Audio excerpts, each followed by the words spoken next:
Saudações! Sejam bem-vindos a mais uma aula do estudo sistematizado da doutrina espírita da Casa Espírita Nosso Lar. Hoje vamos continuar no estudo do Tomo Único, módulo 5 da prática mediúnica, roteiro 2, identificação das fontes de comunicação mediúnica.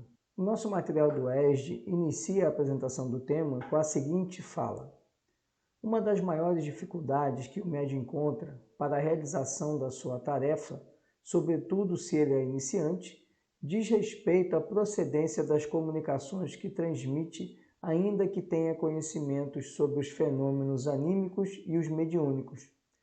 O assunto desperta naturalmente algumas indagações.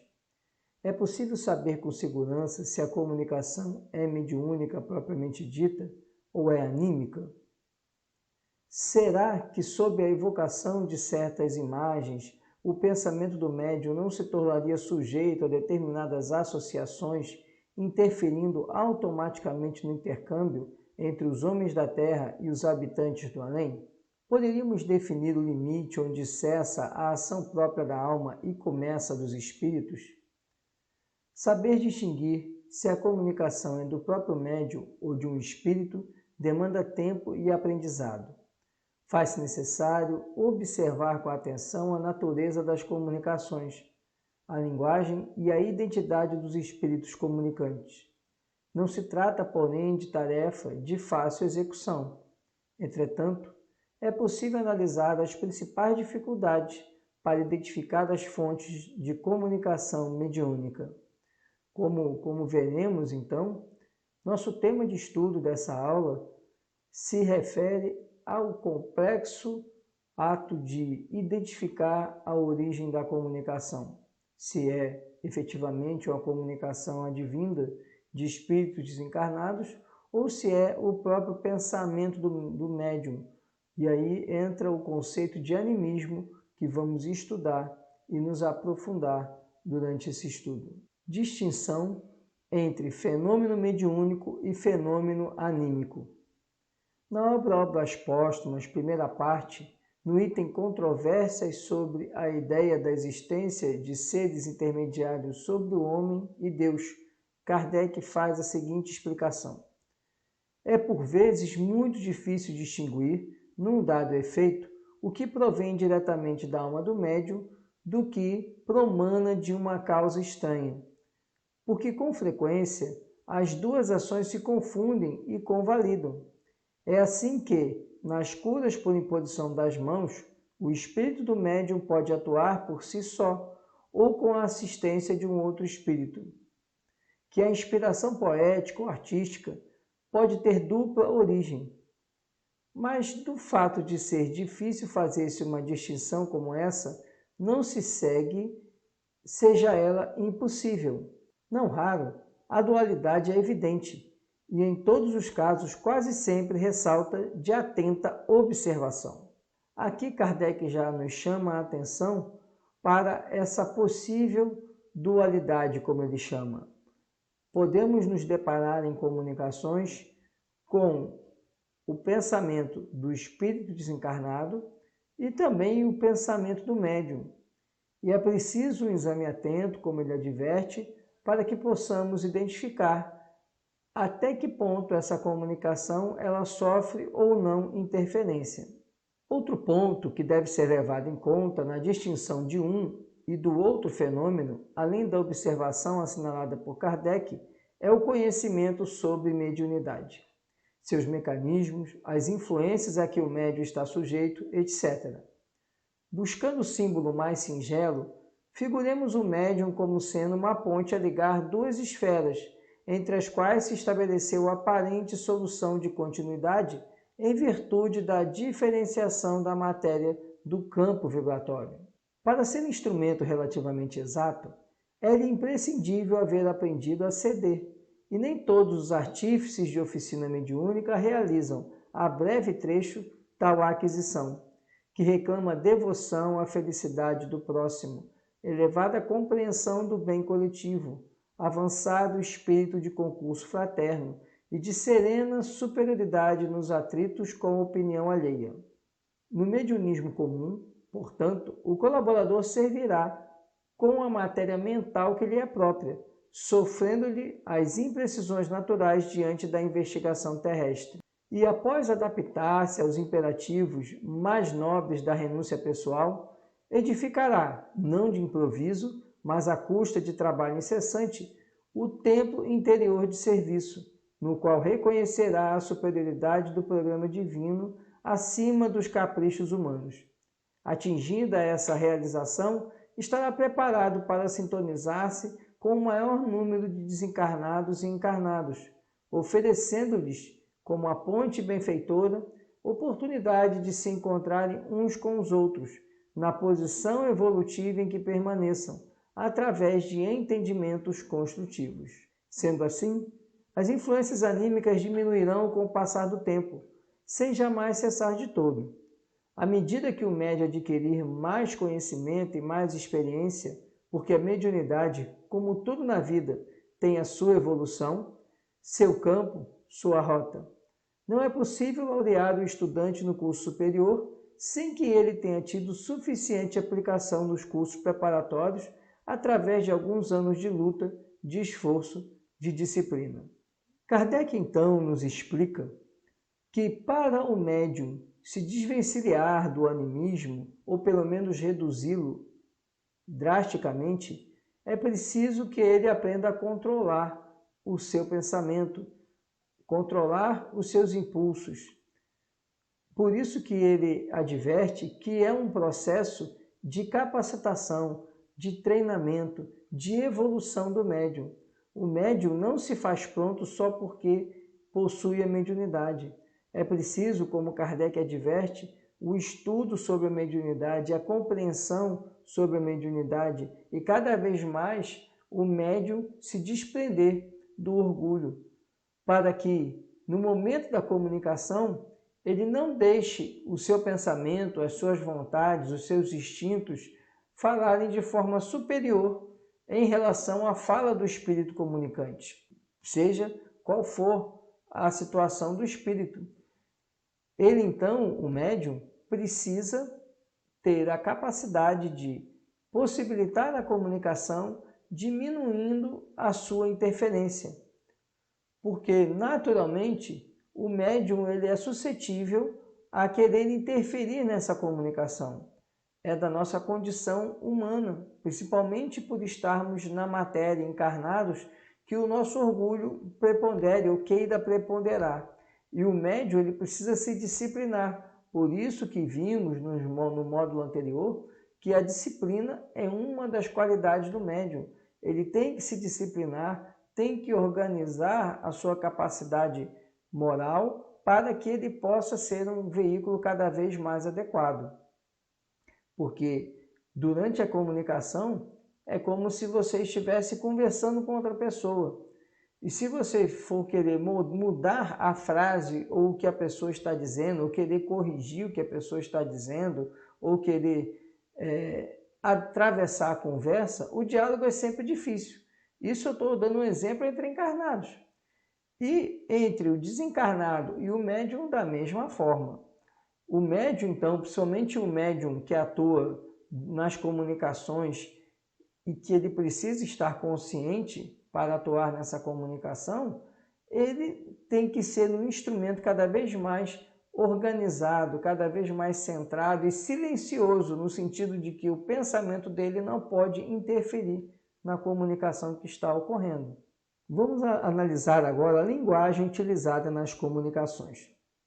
No Livro dos Médiuns, capítulo 24, item 263, Kardec explica: já dissemos que os espíritos devem ser julgados como os homens pela linguagem de que usam. Suponhamos que um homem receba 20 cartas de pessoas que lhe são desconhecidas, pelo estilo, pelas ideias, por uma imensidade de indícios. Enfim, verificará se aquelas pessoas são instruídas ou ignorantes, polidas ou mal educadas, superficiais, profundas, frívolas, orgulhosas, sérias, levianas, sentimentais, etc. Assim também com os espíritos. Devemos considerá-los correspondentes que nunca vimos e procurar conhecer o que pensaríamos do saber e do caráter de um homem que dissesse ou escrevesse tais coisas. Pode estabelecer-se como uma regra invariável e sem exceção que a linguagem dos espíritos está sempre em relação com o grau de elevação a que já tenham chegado. Os espíritos realmente superiores não só dizem unicamente coisas boas, como também as dizem em termos isentos, de modo absoluto, de toda trivialidade.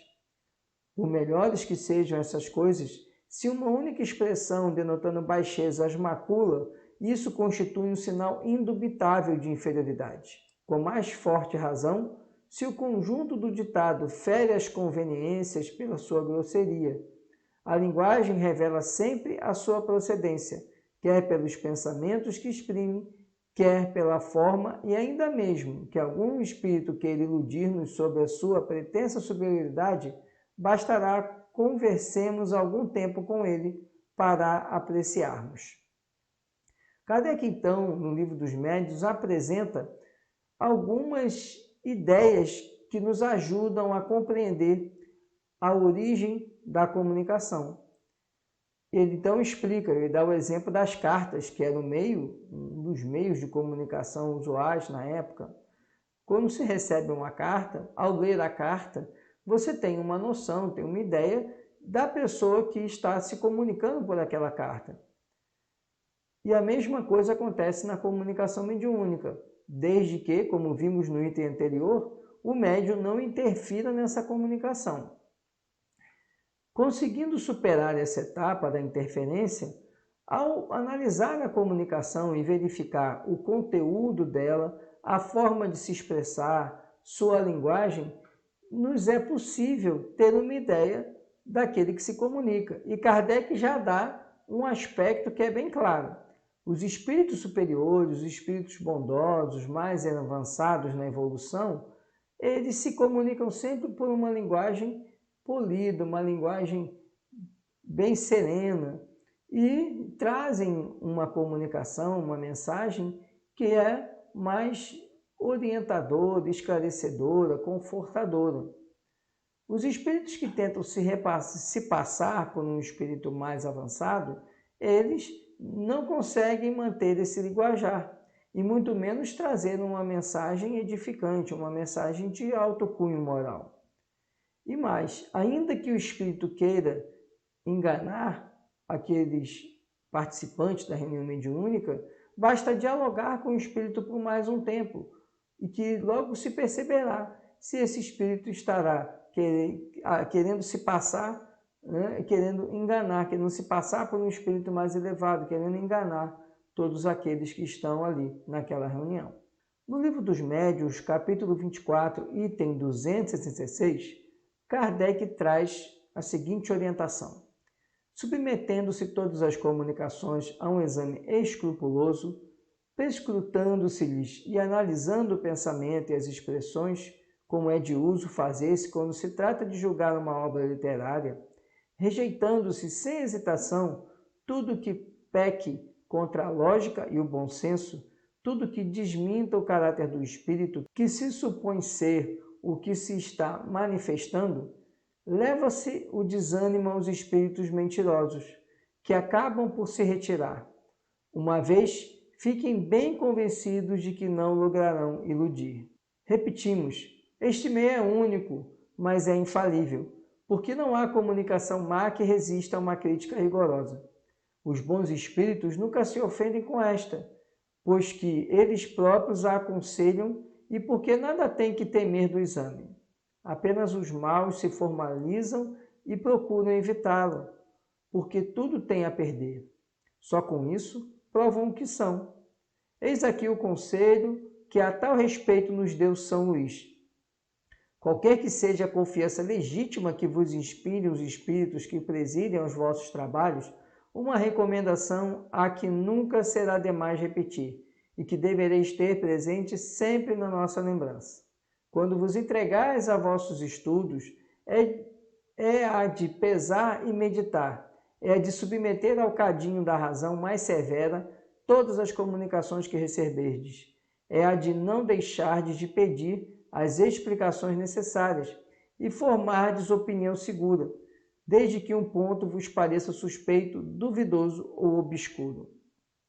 Aqui Kardec ele faz uma orientação que é muito importante. Ele explica que o único meio, o melhor e o único meio para se conferir a qualidade de uma comunicação é exatamente o questionamento. E ele apresenta que deve-se sempre questionar o espírito comunicante sobre aquela comunicação, sobre o que ele está querendo dizer, o que ele está explicando, o que ele está falando. Porque os espíritos bons, eles não se incomodam com os questionamentos. Eles entendem que é uma forma de validar aquela comunicação. Já os espíritos levianos, eles se sentem ofendidos com os questionamentos. Eles não estão dispostos a esclarecer, até porque eles não têm como esclarecer, não têm capacidade para esclarecer. Então, isso sempre vai afrontar o orgulho e a vaidade desses espíritos inferiores. Então, eles não vão conseguir enganar aqueles que estão presentes na reunião mediúnica. Por isso, Kardec faz essa recomendação, que inclusive foi a recomendação dada pelo Espírito São Luís, a de que deve-se utilizar sempre da ponderação, da reflexão e das dúvidas, das perguntas para o espírito comunicante, de forma a validar a qualidade da comunicação. Vamos ao tópico 3, identificação do espírito comunicante. No Livro dos Médiuns, capítulo 24, item 255, Kardec faz as seguintes análises. A questão da identidade dos espíritos é uma das mais controvertidas, mesmo entre os adeptos do espiritismo. É que, com efeito, os espíritos não nos trazem um ato de notoriedade, e sabe-se com que facilidade alguns dentre eles tomam nomes que nunca lhes pertenceram. Esta, por isso mesmo, é, depois da obsessão, uma das maiores dificuldades do espiritismo prático.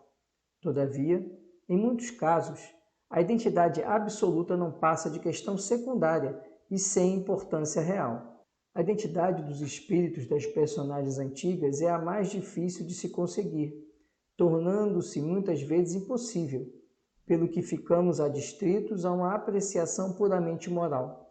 Julgam-se os espíritos como os homens, pela sua linguagem. Se um espírito se apresenta com o nome de Fénelon, por exemplo, e diz trivialidades e puerilidades, está claro que não pode ser ele.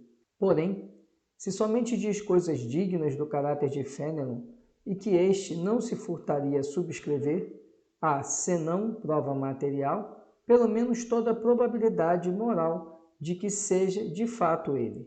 Neste caso, sobretudo, é que a identidade real se torna uma questão acessória. Desde que o espírito só diz coisas aproveitáveis, pouco importa o nome sobre o qual as diga.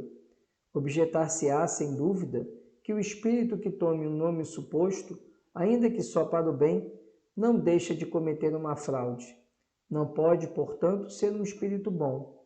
Aqui há delicadezas de matizes muito difíceis de apanhar e que vamos tentar desenvolver. Kardec então chama a atenção que a questão da identidade do espírito ela não é o foco principal da atividade mediúnica. Ela é apenas acessória. Porque quando a comunicação ela é uma comunicação de larga envergadura, uma comunicação de profundidade e de substrato moral, pouco importa o nome pelo qual o espírito se apresente ou a alcunha que ele venha utilizar.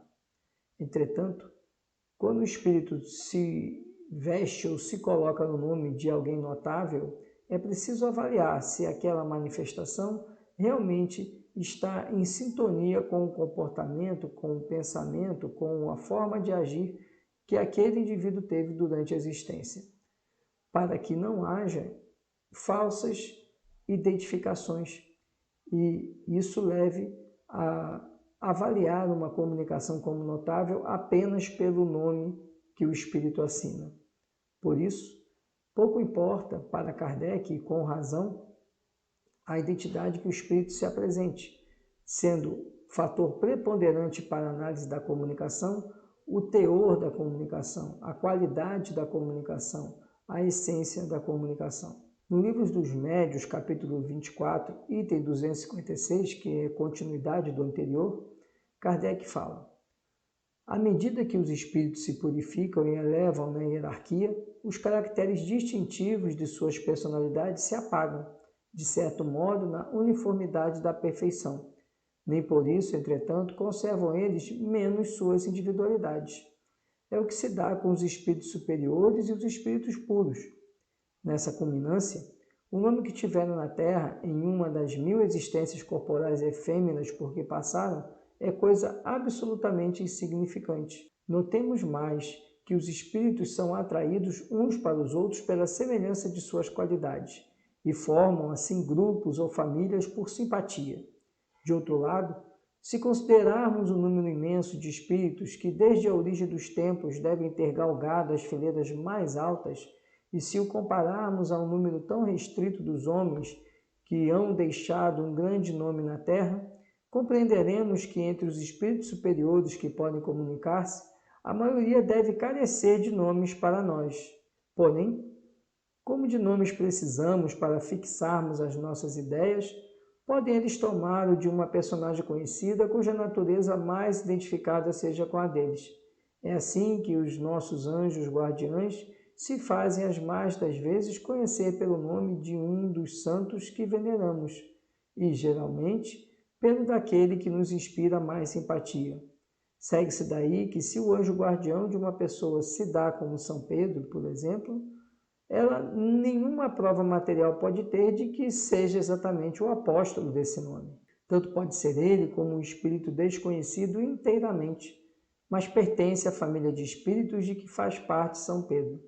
Segue-se ainda que, seja qual for o nome sob que alguém invoque o seu anjo guardião, este acudirá ao apelo que lhe é dirigido, porque o que o atrai é o pensamento, sendo-lhe indiferente o nome. O mesmo acontece todas as vezes que um espírito superior se comunica espontaneamente sob o nome de uma personagem conhecida. Nada prova que seja exatamente o espírito dessa personagem. Porém, se ele nada diz que desminta o caráter desta última, há presunção de ser o próprio e, em todos os casos, se pode dizer que, se não é ele, é um espírito do mesmo grau de elevação, ou talvez até um enviado seu. Em resumo, a questão de nome é secundária, podendo-se considerar o nome como simples indício da categoria que ocupa o espírito na escala espírita. O caso muda de figura quando o espírito de ordem inferior se adorna com um nome respeitável para que suas palavras mereçam crédito. E este caso é de tal modo frequente que toda precaução não será demasiada contra semelhantes substituições. Graças a esses nomes de empréstimo e, sobretudo, com o auxílio da fascinação, é que alguns espíritos sistemáticos, mais orgulhosos do que sábios, procuram tornar aceitas as mais ridículas ideias. A questão da identidade é, pois, como dissemos, quase indiferente quando se trata de instruções gerais, uma vez que os melhores espíritos podem substituir-se mutuamente, sem maiores consequências. Os espíritos superiores formam, por assim dizer, um todo coletivo, cujas individualidades nos são, com exceções raras, desconhecidas. Não é a pessoa deles o que nos interessa, mas o ensino que nos proporcionam. Ora, desde que esse ensino é bom, pouco importa que aquele que o deu se chama Pedro ou Paulo. Deve ele ser julgado pela sua qualidade e não pelas suas insígnias. Se um vinho é mau, não será a etiqueta que o tornará melhor. Outro tanto já não sucede com as comunicações íntimas, porque aí é um indivíduo, a sua pessoa mesma que nos interessa. Muito razoável, portanto, é que, nessas circunstâncias, procuremos certificar-nos de que o espírito que atende ao nosso chamado é realmente aquele que desejamos. Neste tópico, Kardec, então, traz toda uma reflexão sobre a questão do nome do espírito. E deixa claro o seguinte: se nós considerarmos o tempo de existência da humanidade aqui na Terra e considerarmos o tempo de existência do universo, saberemos que existem muitos e uma quantidade imensa de espíritos superiores que muitos deles sequer habitaram a Terra, e nem por isso eles deixam de trabalhar e atuar no interesse da humanidade terrena.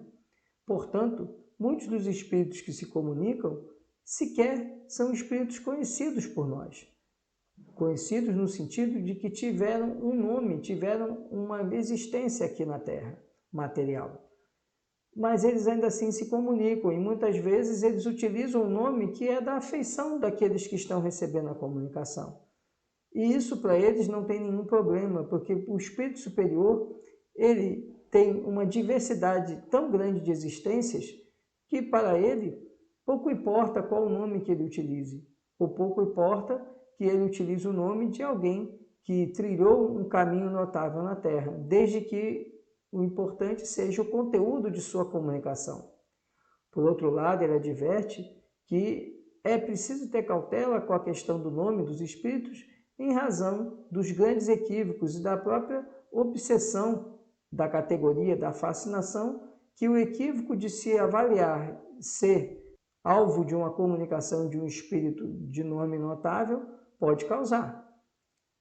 E ainda, Kardec finaliza nos dizendo que o que importa nas comunicações é a sua qualidade. Entretanto, quando você estiver buscando uma comunicação de uma pessoa, de um familiar, de uma pessoa que foi sua conhecida durante a existência terrena, é preciso se certificar de que aquela pessoa efetivamente é aquele espírito que está se comunicando. E para isso é preciso buscar elementos que sejam conhecidos da intimidade daqueles que conviveram com esse espírito, para que não sejam ludibriados na comunicação que se faz quando se evoca um desencarnado de maior proximidade. No Livro dos Médiuns, capítulo 24, item 257, que ainda é a continuidade do mesmo texto que vimos anteriormente, Kardec comenta: muito mais fácil de se comprovar é a identidade quando se trata de espíritos contemporâneos,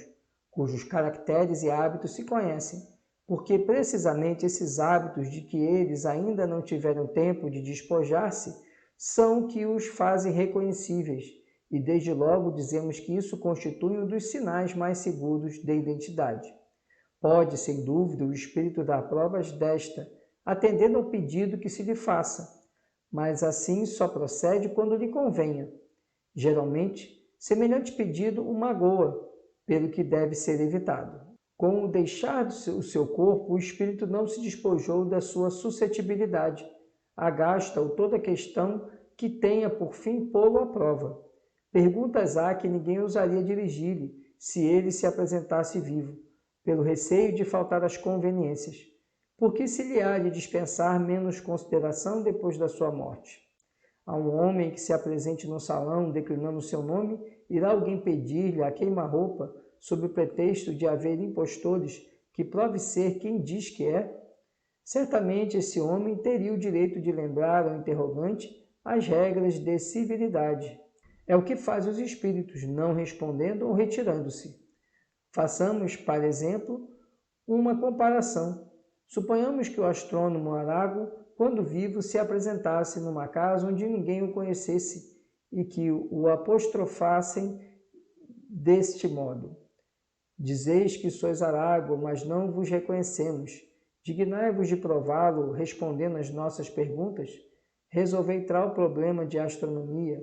Dizei-nos o vosso nome, prenome, o de vossos filhos, o que fazeis em tal dia, tal hora, etc.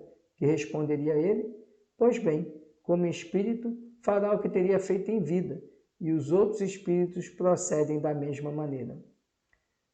Kardec, então, nesse tópico, nos adverte que, embora seja mais fácil comprovarmos a identidade de espíritos que são contemporâneos, ou seja, que viveram a mesma experiência carnal, ou que conhecemos durante a experiência carnal, é preciso lembrar que tal situação ela vai ou pode ou vai ofender o espírito comunicante, que ainda está muito ligado às suscetibilidades terrenas. Então, quando ele for questionado sobre a identidade, ele vai certamente abandonar a reunião, ele vai se sentir ofendido e não vai mais permanecer naquela comunicação. Justamente ele faz a comparação, Kardec, com um indivíduo que fosse vivo e que fosse notável, que chegasse numa reunião e todo mundo questionasse se realmente ele é quem ele diz ser. Então, esse indivíduo ele se sentiria ofendido e provavelmente ou deixaria a reunião ou abandonaria a conversa. E é o que Kardec fala que acontece com o espírito. Ele abandona a conversa, ele deixa a reunião, porque não se sente respeitado com o questionamento acerca da sua identidade. Mas isso não significa que não se possa identificá-lo pelo seu comportamento, pela sua forma de expressão. Mas Kardec, mais uma vez, reforçando, sugere que não façamos perguntas para comprovar sua identidade, que ele tenha que responder perguntas para comprovar a identidade que ele diz que tem. Esse era o conteúdo que tínhamos para a aula desse roteiro. Muito obrigado pela atenção, muita paz e muita luz.